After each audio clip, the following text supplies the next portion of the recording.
Welcome back to my channel. This is Modern Young Christians. Okay, I forgot the name for a moment. Forgive me. So on today's video, we're going to talk about why we need to pay tithes. Okay, it's pretty important to know why you have to pay tithes, basically. But before we actually talk about that, we need to find out who actually came up with this whole tithes thing. Okay, so the person is Jacob. Okay, he could have said we should give God 100% of everything we have, but he said 10%. Okay, so sometimes you should be happy that he said 10%. He could have said 100%, then you had nothing. Okay, so who is Jacob? Jacob is the son of Isaac. Let's just start from the beginning. So God called Abraham. He used to be called Abraham. God was like, Abraham, leave your family place. I'm going to give you a land that I, the Lord, has promised you. He left with his wife Sarai, who God also changed his name to Sarah, and they gave birth to Isaac. But remember, Abraham and Hagar, who was Sarah's maid, actually gave birth to Ishmael before they gave birth to Isaac, because they were waiting for the Lord.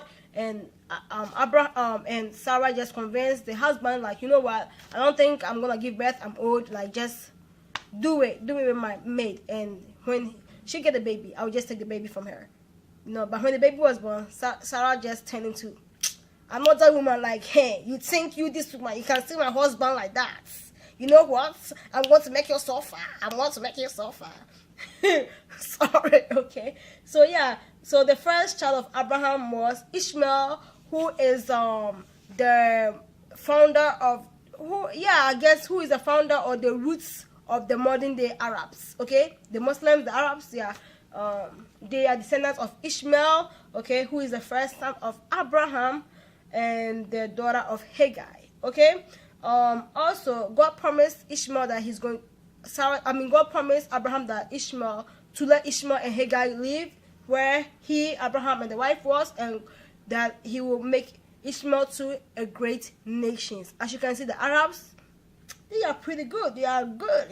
They are good nations. They are pretty good nations as well. So yeah, God promised Abraham that. So that's where the Ishmaelites, the descendants of Ishmaelites come from. They come from the Arabs. Okay, in case you didn't know, you learned something new today. This is not that boring. Okay. So Isaac was the chosen son of Sarah and Abraham.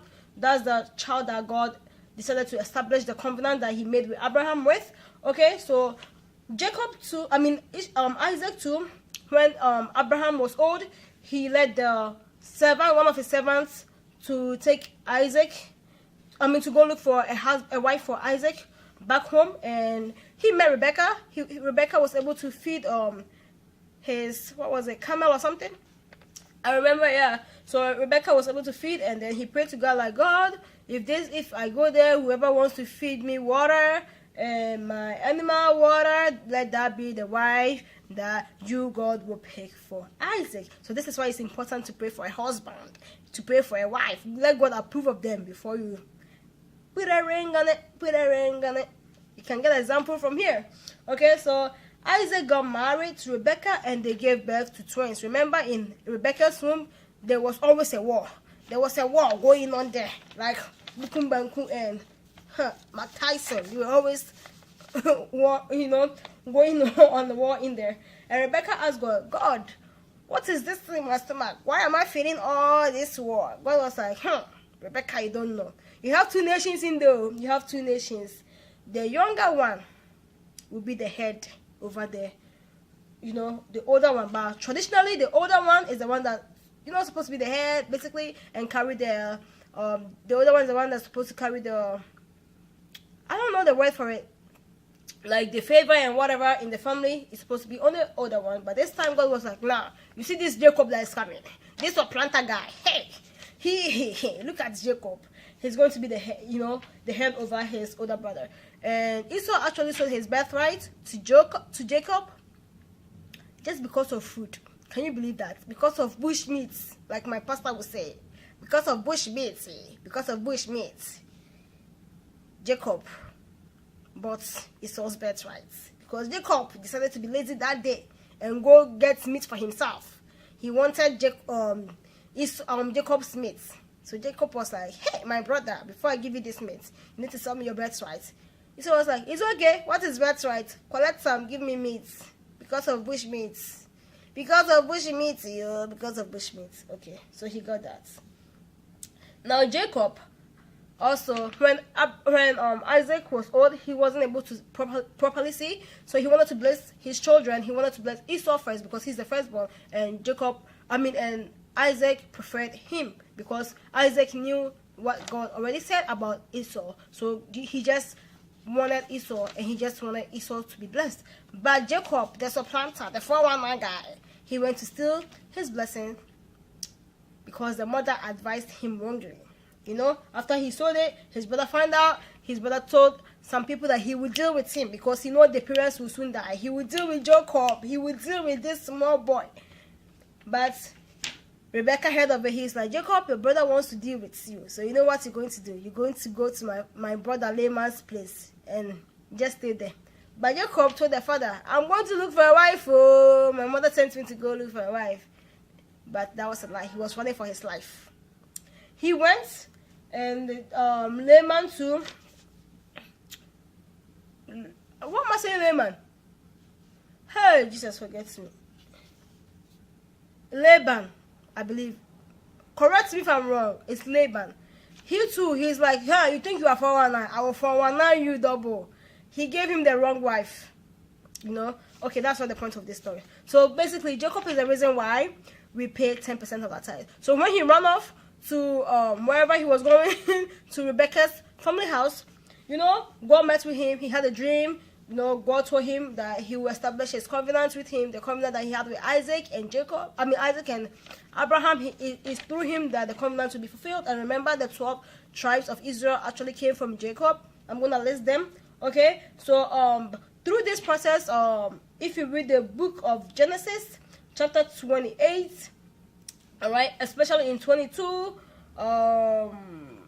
you will find that God and Jacob was having a conversation, and Jacob told God that, God, if you protect me, you bring me favor, you protect me, you bring me food, you bring me favor, you do what I want, I'm gonna give you 10% of everything that I got. So this is why we pay 10% of our offering. We pay 10% of our income based off what Jacob said. So if Jacob said, God, if you protect me, give me food, I will give you 50%, we would be paying 50% now. If you say, God, if you protect me, I will give you 100%, you'll be paying 100% now. But you see, Jacob is 419. That 419 was still in his system. He said 10%. He could have said 15-20.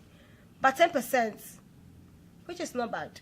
He could have said 20. Okay, so this is why we pay 10%. And also, the Israelites carry this on. His children, they carry this on whenever they earn food, they raise their animals and stuff like that. They give 10% to the church.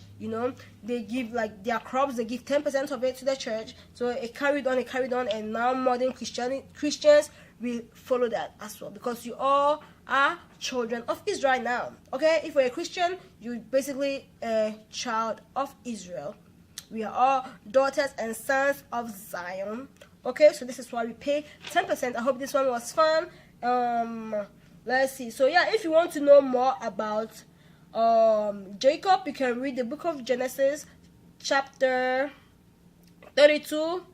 Actually, you can read the book of Genesis, chapter 25 through 37, chapter 42, chapter 45 to 49. And if you want to read even more about why we pay 10%, you can read Genesis chapter 22. But the very last verse is the one that talks about the 10%, okay?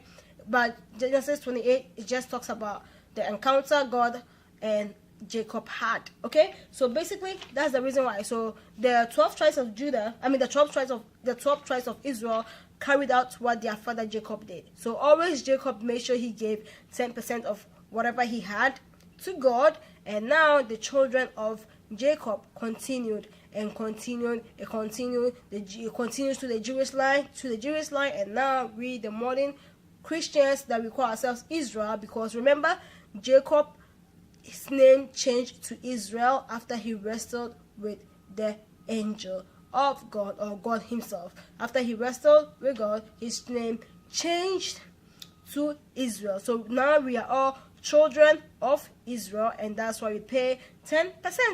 Okay, so if you doubt it, just read Genesis chapter 28.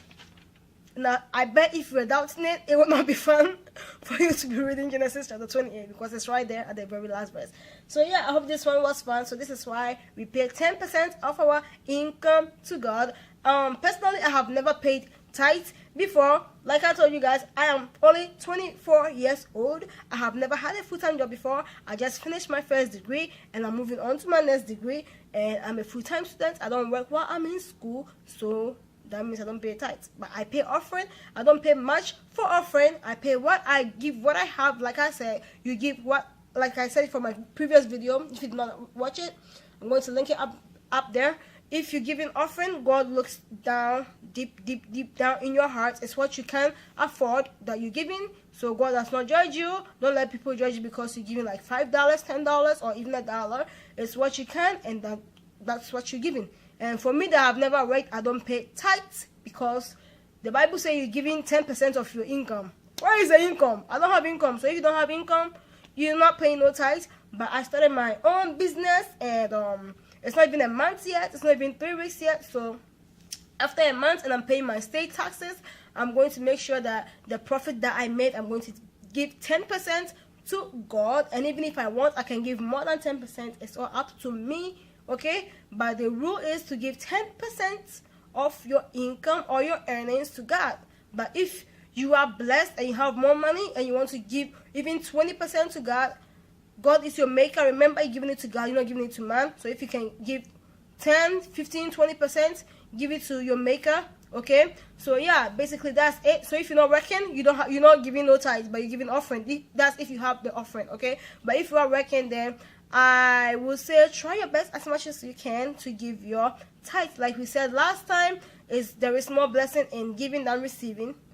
Okay, so I hope this video was helpful, and I hope you guys enjoyed this video. But also, if you are young, you are in high school, college, freshman, and you have a summer job, you can try your best to give 10% of that income to God, and God will richly bless you in your financial aid package. Okay, I believe I'm talking to young Christians. So yeah, basically, I'm actually going to try that. I'm going to have a summer job this summer. I'm going to try my best to give 10% of everything that I made to God this time. And it's going to be my first tithe. Okay, and also, like I said, I have a new business. So I'm definitely be going to giving God my 10% every month. I'm going to be giving God my 10%. Okay, even if it's small, I'm giving it to God because that is my duty as a modern young Christian. Okay, so I hope this video was helpful. I hope you guys enjoyed this video, and if you did, don't forget to like, comment, subscribe, give it a thumbs up. Follow me on my other channel at GH Kings for more hairstyles like this, and for beauty care tips, follow me as well. I love you all, and as always, God loves you more. Bye.